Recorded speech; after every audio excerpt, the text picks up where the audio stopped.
C'est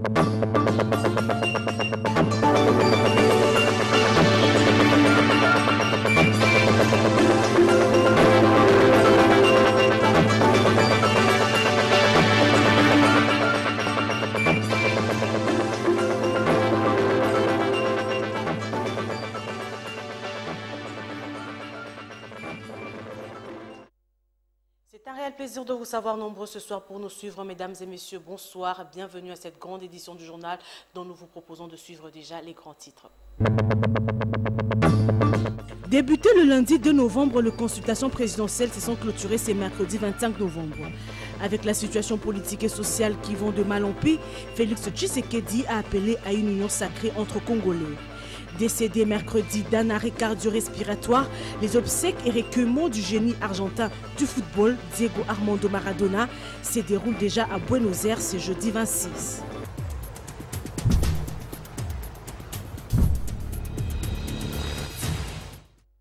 Les consultations initiées par le président de la République, Félix Antoine Tshisekedi, se sont clôturées hier dans la soirée au Palais de la Nation. Dans ce reportage de nos confrères de la presse présidentielle, vous allez suivre l'ambiance qui a régné aux derniers jours. Des plateaux de radio et télévision créés pour l'événement, des interviews par-ci, photos par-là et même de live sur les réseaux sociaux.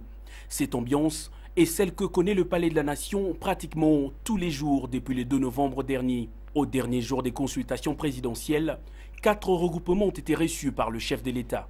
En premier lieu, la Dynamique Bikoro, une structure politique et sociale qui se reconnaît comme défenseur des intérêts du peuple.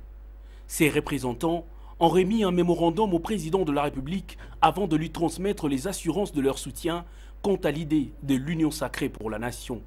Les personnalités du Grand Bandundu soutiennent la démarche du chef de l'État, Félix Antoine Tshisekedi Tshilombo. Représentant le Kwango, le Kwilu et le Maïndomé, ces hommes et femmes d'influence se reconnaissent aussi dans cette démarche salutaire.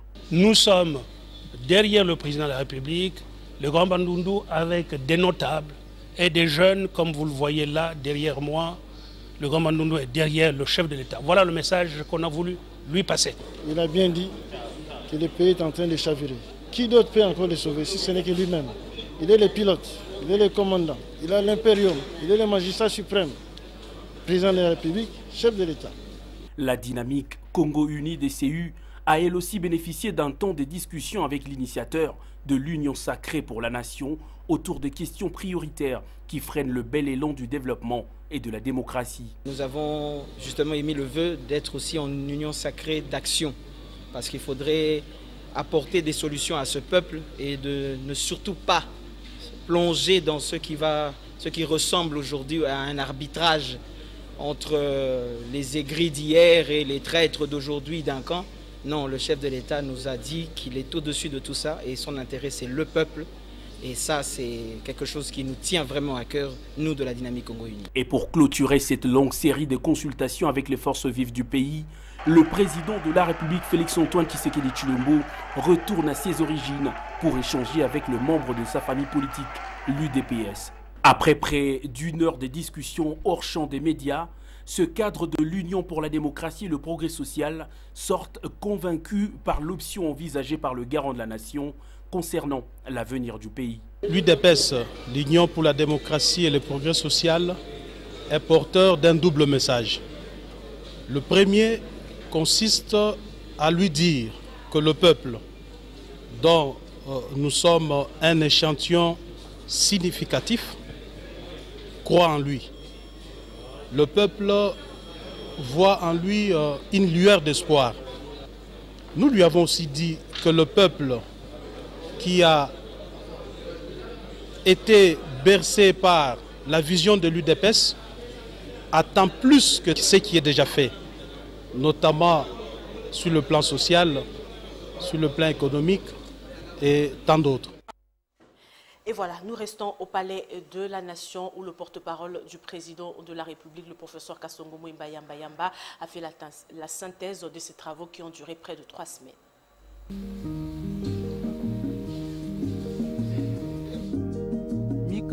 Mesdames, Messieurs,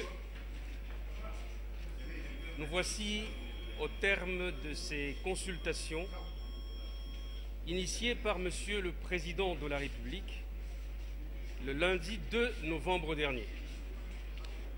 L'objectif était de fédérer l'ensemble des forces politiques et sociales du pays autour d'une vision commune de gouvernance qualifiée d'union sacrée de la nation pour garantir un mieux-être social consolidé en faveur de la population congolaise.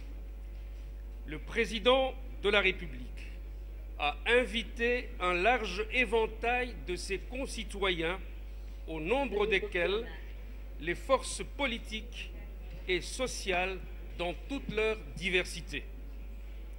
Le chef de l'État a reçu personnellement et sans intermédiaire ces différents interlocuteurs en leur accordant une attention soutenue.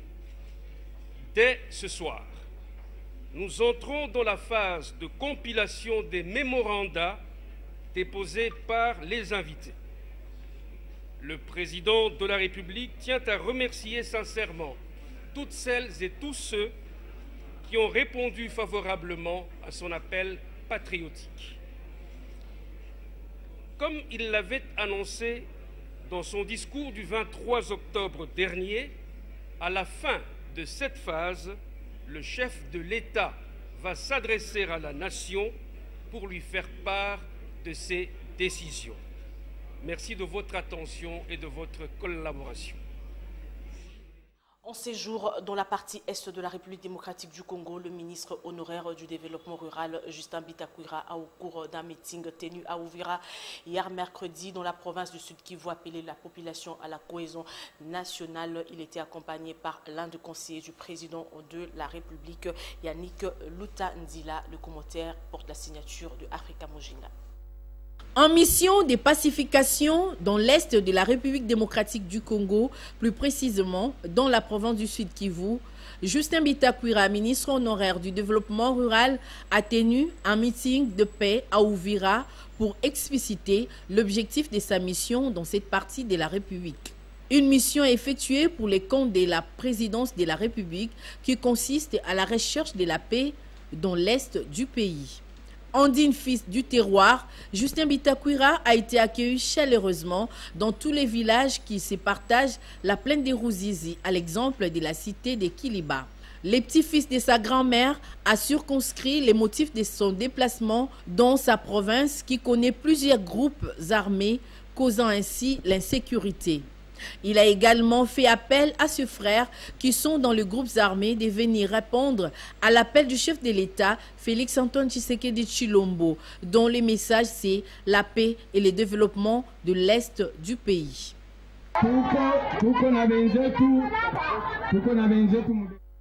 Je suis venu avec mes collègues dans une même délégation. Nous sommes passés par Bukavu, Goma, et dans d'autres coins de notre province. Nous sommes venus pour ramener la paix. À cause de la paix, ici chez nous, nous ne nous tairons plus.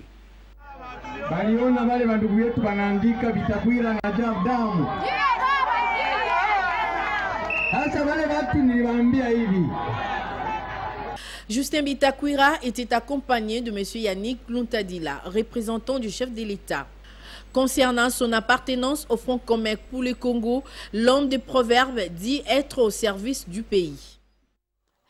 Et sachez aussi que les travaux de parage de quelques axes routiers de la ville de Goma ont été lancés ce jeudi 26 novembre 2020 par le gouverneur de la province du Nord Kivu dans le cadre du projet Réponse sociale à la crise de la maladie à virus Ebola. Ces travaux financés par la Banque mondiale ont été matérialisés par le Fonds social de la République d'Ulmo Ndungo depuis la ville de Goma, nous en dit plus. Peu avant le lancement de la poursuite des travaux de passage de certaines rues et avenues de la ville de Goma par les gouverneurs du Nord Kivu, ces travaux s'inscrivant dans le cadre du projet de programme social à la crise de la maladie à Virus-Ebola du Fonds social de la République, le chargé d'opération ensemble de cette structure est revenu sur les axes concernés qui sont au total d'une longueur de près de 5 km. Didier Moubinzi. Sur les tronçons ci-après, RN2 ONG KGED soit 1000 mètres, RN2 Arch Kankatindo soit 450 mètres, hôpital général de référence ULPGL soit 1000 mètres, RN Goma Sake du rond-point TMK à l'avenue Kibarabara soit 1100 mètres, Institut Ouezo Marché Narubande soit 900 mètres. Ce travaux se feront à 2 niveaux, dont la première partie sera régie par le Fonds social. Et il sera question des travaux préparatoires, le décapage de la roche, la préparation de la plateforme et de la route, la construction des bordures, le remplayage avec les scories volcaniques et le compactage des couches de base pendant 30 jours, alors que la deuxième partie qui prendra également 30 jours consistera à la pose des pavés et la construction de quelques ouvrages d'art tels que les cunettes et puisards, a-t-il précisé. Le gouverneur de province a expliqué que le choix de ces tronçons se justifie par le désenclavement de certaines parties de la ville, mais aussi lutter contre les embouteillages. Carline Zanzou Kassivita. Nous avons notre technologie en ville de pavage et nous avons décidé de dire non seulement aux gens de travailler, mais aussi construire notre ville. C'est pourquoi nous avons choisi certaines avenues que nous considérons qu'elles peuvent désenclaver la ville. Si vous arrivez par exemple à partir de l'hôpital général en allant vers l'Estigo, il y a des grands embouteillages. C'est pourquoi j'ai dit nous allons commencer par ici en mettant des pavés jusqu'à atteindre ce que nous appelons 1 km témoin, mais ce n'est pas 1 km, c'est plutôt 2. C'est là pour que d'autres véhicules, quand il y a des embouteillages ici, puissent chaque fois passer ici facilement. Ce sont 1151 jeunes, dont 555 filles recrutées au hasard qui seront sur les chantiers, dont chacun aura droit à $3 par jour et qui prépare à cette cérémonie. Ces travaux coûteront environ 1 315 778 000 $ américains et le contrôle technique sera assuré par l'Office des voiries et drainage au niveau provincial à taux appris. Goma, Dalmondungo pour Antenne A. Merci Dalmo Ndungo. Le 26 novembre de chaque année est consacré aux enfants de la rue, une journée qui interpelle les citoyens du monde à respecter le droit des enfants en République démocratique du Congo. 20 000 enfants sont dans la rue et subissent des abus de toutes sortes. Esther Badi-Biabia nous en dit plus dans ce commentaire. Kinshasa, capitale de la République démocratique du Congo. Dans cette immense métropole de plus de 11 millions d'habitants, quelques 20 000 enfants sont contraints de vivre à la rue, d'où ils sont victimes de toutes sortes d'abus, déscolarisés, isolés, soumis à une violence extrême et à des réseaux d'exploitation. Les Chégués, comme on les appelle au Congo, doivent leur subsistance à la mendicité, à la prostitution ou à la délinquance. Les services sociaux défaillants ne peuvent leur venir en aide et l'État ne finance pas les structures sociales œuvrant à éradiquer les phénomènes des enfants de la rue. Livrés à eux-mêmes, ces enfants n'ont accès ni aux soins ni à l'éducation. Pour s'en sortir de la rue, ils ne peuvent compter que sur les associations pour les orienter et les apporter des réconforts pour affronter un quotidien chaotique et extrêmement violent. Les jeunes filles qui vivent à la rue ont tendance à vivre en petits groupes dans les endroits stratégiques de la ville. Si les garçons trouvent leur place assez rapidement au sein du groupe, les jeunes filles isolées subissent plus de violences, notamment sexuelles. Les membres des comités de protection des enfants, dont les acteurs de la société civile, les autorités administratives, les leaders communautaires, religieux, pour ne citer que cela, sont invités à lutter pour la mise en œuvre de la protection et les droits des enfants. Nous gardons Esther Badi-Biabia dans la rubrique Actualité vue par les autres. Elle a interrogé pour vous ce vendredi 26 novembre 2020 d'Éric Kazadi. Il est secrétaire de rédaction à Nouveau Congo TV. Selon lui, l'actualité est dominée ce vendredi par la fin de consultation initiée par le président de la République, chef de l'État. Suivez.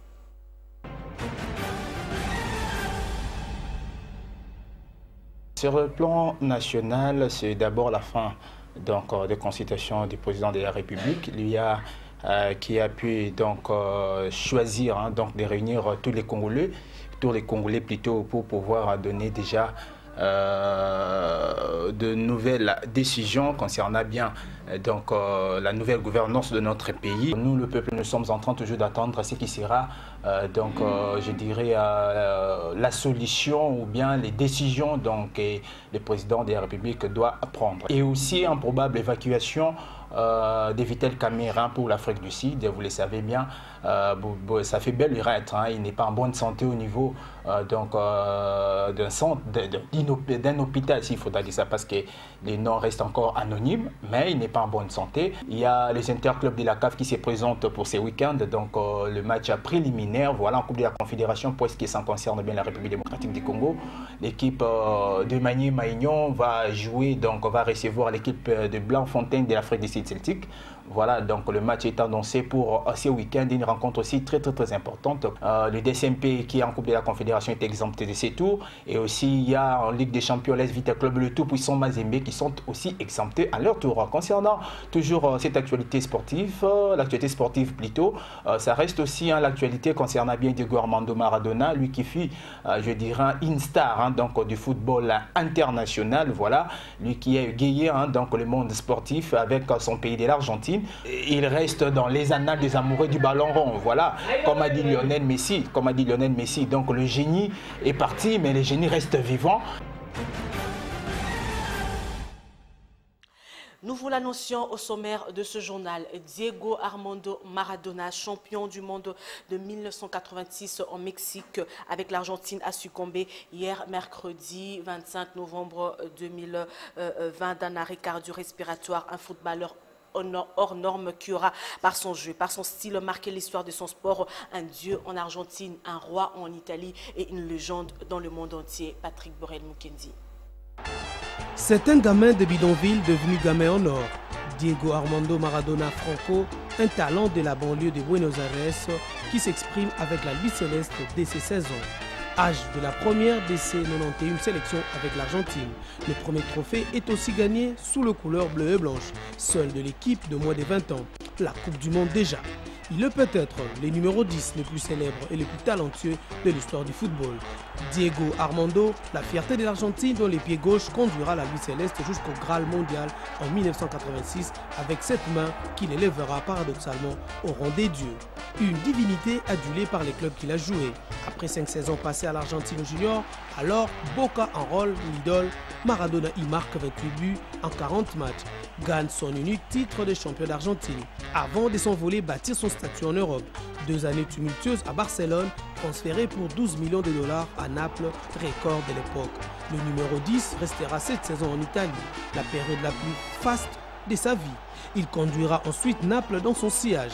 Champion d'Italie 87 et 90, vainqueur de la Coupe de l'UEFA en 89. Napoli, cité où le nom de Maradona résonnera éternellement, tant pour ses coups de génie que pour ses phrases. El Pibe de Oro s'est imposé comme l'un des personnages iconiques du football, tant par sa magie qu'il a pu offrir de son pied gauche que par sa vie sulfureuse. Avant sa mort, Maradona était élu joueur du XXe siècle par la FIFA, devant le roi Pelé, un titre qui avait clôturé une série de distinctions personnelles impressionnantes. Le peuple du monde entier qui vénérait tant l'ancien sélectionneur de l'équipe nationale de l'Argentine entre 2008 et 2010, aujourd'hui regarde à l'unisson vers les ciels car désormais c'est Dieu qui a repris la main. Ciao Diego. Et puis Patrick Borel-Mukendi nous fait savoir que le Napoli a décidé de nommer son stade San Paolo au nom de Diego Maradona. La veillée funèbre de la légende du football a eu lieu donc ce jeudi au palais présidentiel argentin à Buenos Aires. De centaines de personnes faisaient déjà la queue dans la nuit pour dire un dernier adieu à Diego Maradona qui sera enterré dans la journée en Europe, notamment à Naples. Les hommages se multiplient. Suivez plutôt ce reportage de France 24. La nuit est tombée sur Buenos Aires, mais le peuple argentin est encore là autour de l'obélisque, symbole de la capitale. Un peuple qui danse, qui chante, qui fête son idole, son Diego Armando Maradona. Y gana de llorar, gana de llorar. Se fue a Argentina, ¿no? Hoy se murió Argentina, loco, para nosotros. él nos hizo conocido en todo el mundo y bueno, acá estamos hoy representándolo porque ya no está más con nosotros, pero bueno. Hacen falta muchos Diegos en Argentina, que digan lo que les sale de adentro, los que no tengan filtro. No sé si va a haber otro Diego, pero que lo necesitamos seguro. Depuis l'annonce de sa mort, les médias argentins bouleversent leur programme, suivent en direct le trajet de la dépouille du Pibe de Oro, du gamin en or. C'est ici, à la Casa Rosada, le palais présidentiel, que les Argentins pourront rendre un dernier hommage jusqu'à samedi à leur enfant chéri, l'enfant des quartiers pauvres, célébré partout où il est passé. Comme au Gimnasia, le dernier club qui leur a entraîné. Ses frasques, ses excès, ses outrances, tout est oublié. Seul compte le souvenir de celui qui a apporté à l'Argentine en 1986 une Coupe du Monde inscrite dans la légende. Et puis, nous prenons Ndaye Ilambwechi. Nous sommes de retour chez nous en RDC qui nous fait savoir que la Fédération nationale congolaise de judo tiendra son assemblée générale le 30 novembre prochain au siège du comité olympique congolais. En effet, le candidat au poste du président, Maître Freddy Elonga, a échangé avec le journaliste sportif hier mercredi. Ndaye Ilambwechi.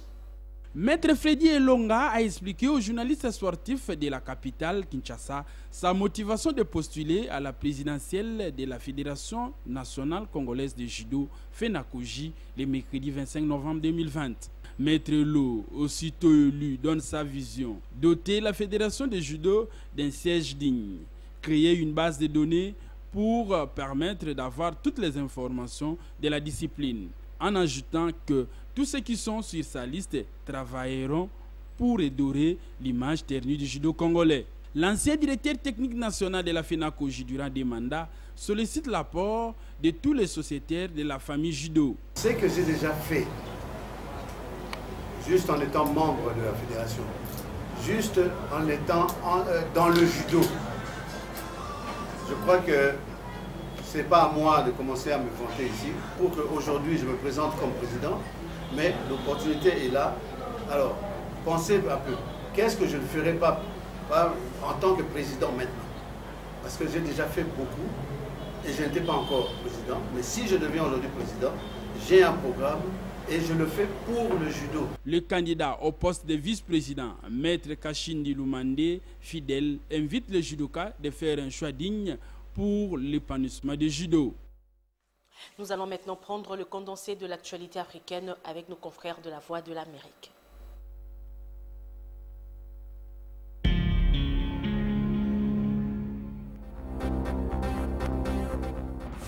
Le président sortant, Roch-Marc Christian Kaboré, a été réélu au premier tour à la tête du Burkina Faso pour un deuxième mandat, selon l'annonce du président de la commission électorale indépendante, Newton Ahmed Barry.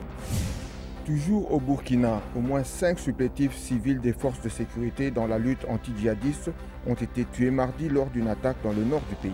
Selon un élu local, les bénévoles du VDP, les volontaires de défense de la patrie, ont été attaqués par des individus armés sur le site aurifère d'Anra, une exploitation artisanale située dans le village de Peloré près d'Arbinda.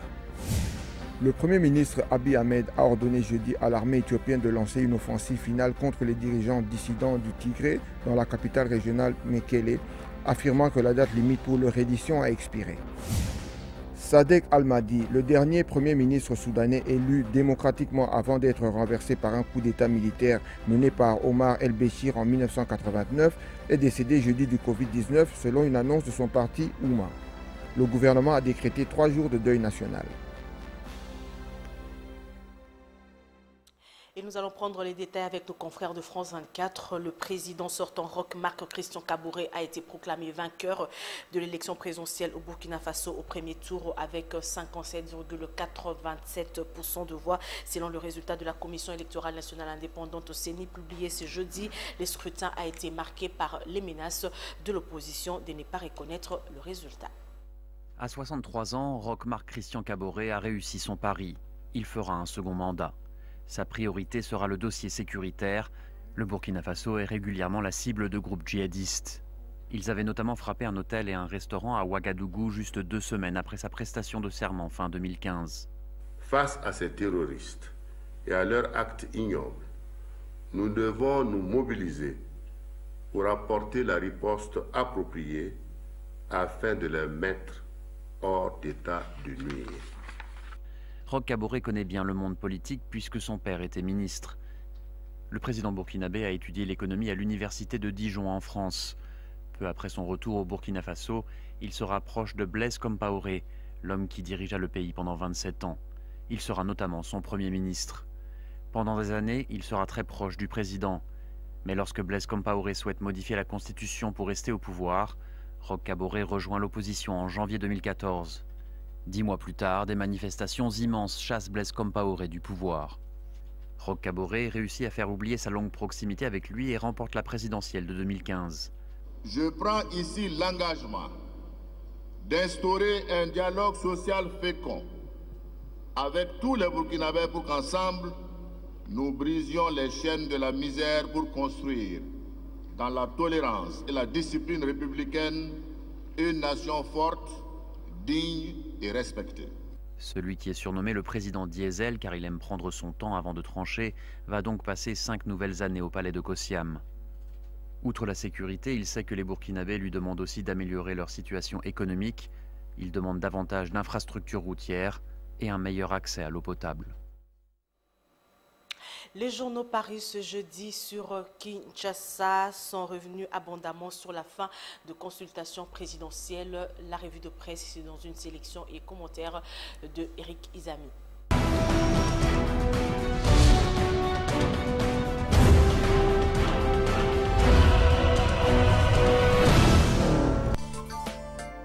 L'agence congolaise de presse a titré « Fin des consultations, les décisions du chef de l'État attendues incessamment ». Les décisions du chef de l'État seront communiquées à la population dans un message qu'il adressera à la nation, a indiqué mercredi à l'issue de la 16e et dernière journée des consultations présidentielles au Palais de la Nation.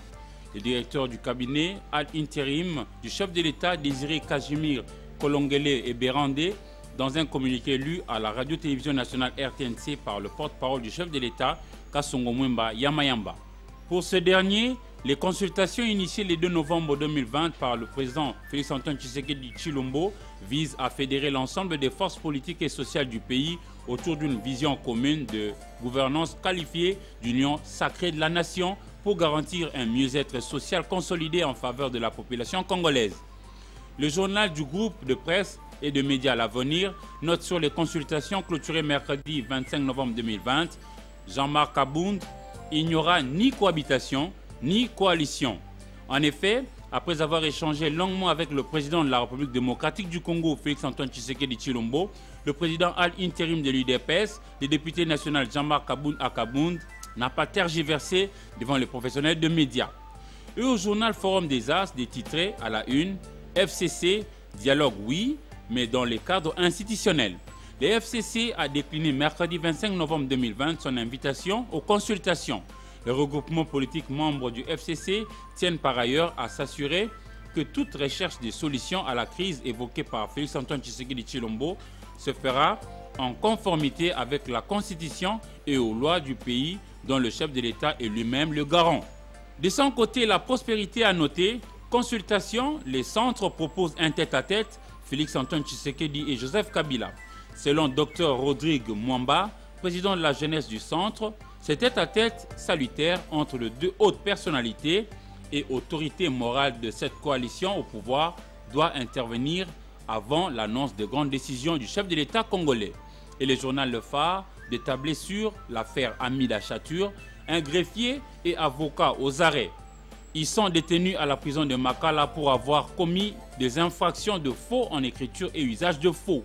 Selon les sources judiciaires, ce greffier est accusé d'avoir falsifié un procès verbal d'audience en faveur d'Amida Chatur, épouse de Vital Kamerhe, en complicité avec ses avocats afin de lui permettre de continuer d'occuper illégalement et avec des titres obtenus par fraude la maison de la succession Bintou sur l'avenue Ouganda, située dans la commune de La Gombe. C'est tout pour ce soir et au revoir.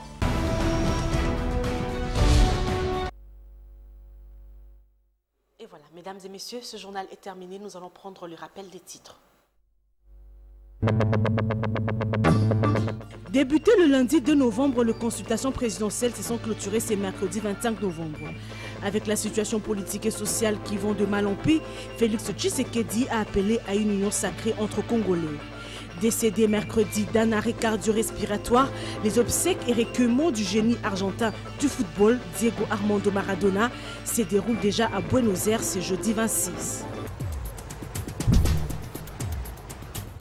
Ainsi prend fin cette grande édition du journal, mesdames et messieurs. Merci à vous tous qui l'avez aimablement reçu dans vos maisons.